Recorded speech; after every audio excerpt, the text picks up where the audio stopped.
ॐ एकदन्तं महाकायं तप्तकाञ्चनसन्निभं लम्बोदरं विशालाक्षं वन्देऽहं गणनायकं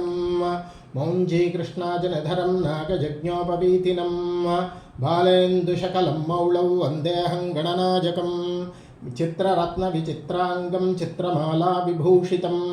कामरूपधरं देवं वन्देऽहं गणनायकं गजवक्त्रं सुरश्रेष्ठं कर्णचारभूषितं पाशाङ्कुशधरं देवं वन्देऽहं गणनायकं मूषिकोत्तममारुह्य देवासुरमहाहवे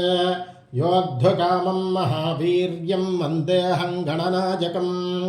यक्षकिन्नरगन्धर्वसिद्धविद्याधरैः सदा